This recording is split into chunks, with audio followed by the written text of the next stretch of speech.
Isa na namang magandang umaga sa Tandang Sora. At para kay Palang, ang ating malambot na orange na bayani, isa lang ang ibig sabihin niyan. Oras ng almusal. Gustong-gusto ni Palang ang kanyang cat food. Sinasarap niya ang bawat malutong na kagat. Pinapangarap na habulin ang mga sikat ng araw at matulog sa pinakamainit na lugar. Ang buhay para kay Palang ay simple at masarap. Ngunit kung minsan, kahit ang pinaka-perpektong umaga ay maaring magkaroon ng hindi inaasahang pagbabago. Isang anino, isang bulong, isang pakiramdam na may mali. Pumasok si Shadow.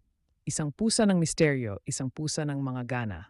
At sa kasamaang palad para kay Palang, ang gana ni Shadow ay madalas nakasama ang almusal ng ibang pusa. Si Palang, gaano man siya katapang, sa diwa gayon paman, alam niya kung kailan siya dehado.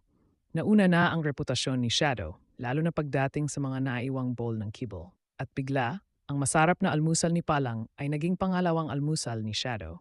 Ang batas ng gubat, o sa halip ang batas ng kusina, ay nagdidikta na ang pinakamalaki at pinakamatapang ang nakakakuha ng mga biktima. Sa mabigat na puso at walang laman na tiyan, umatras si Palang.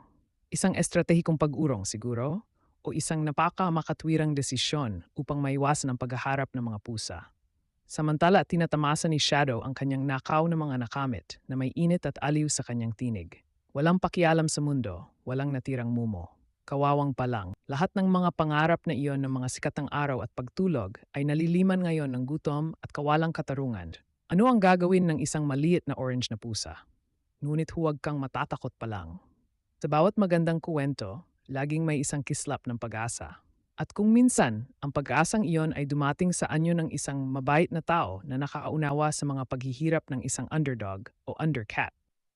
Kaya habang ipinagpapatuloy ni Shadow ang kanyang pananakot sa pangunahing food bowl, natamasa rin ni Palang ang kanyang almusal pagkatapos ng lahat.